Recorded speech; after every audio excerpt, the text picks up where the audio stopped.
And now you might ask, what exactly gives me the right to teach others? I think, and this is something of which I'm so thankful of.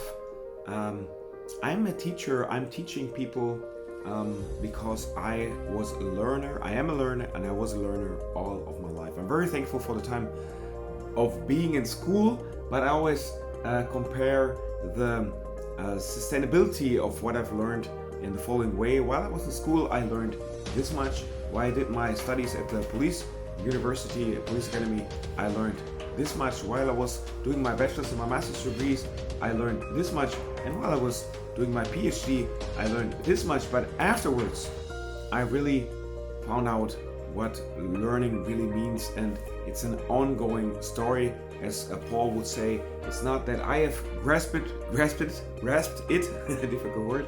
It's not that I've gained that knowledge, but I have a feeling that knowledge and wisdom and that understanding is getting a hold of me, that it's really taking me in fully.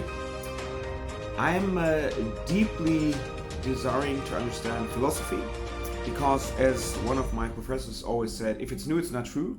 I truly believe, and it's an experience that I make in my daily life, I truly believe that nothing that we are discovering right now, and I'm talking about technical or mechanical or questions of deep physics, I'm speaking about understanding life, understanding meaning of life, understanding our socially getting together, coming together, living together. It has always been mind-boggling for generations before us. I really truly believe that there were really amazing, great thinkers, not only in the Hellenistic area as Heraclit and Plato and Aristotle, but also in the areas of China, amazing, in India, and also in South America and North America and Africa.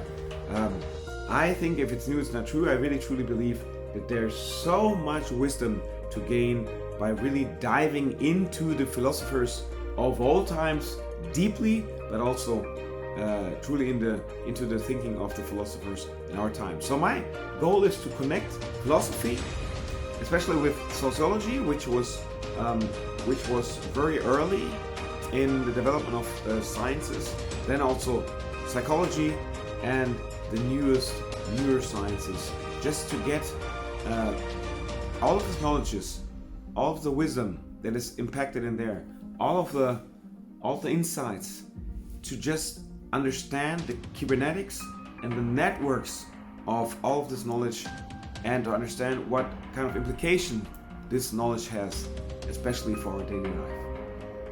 I'm asking myself, are there things from the past as from now?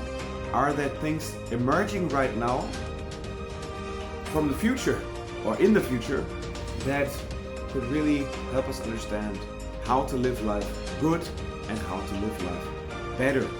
That's what it's all about.